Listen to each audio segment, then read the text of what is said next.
Ja nyt me sitten lopetettiin työsuhde ja tarpeettomasti.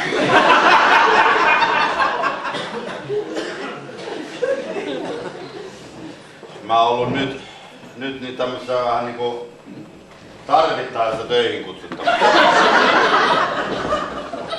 Tää on 5. kerta tänä vuonna. Kun tarvitaan ja mulla on semmosia lyhyempiä työtä.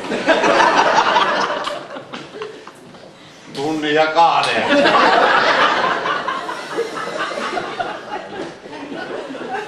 Siinä ihan kiva kännikerkiä vetää.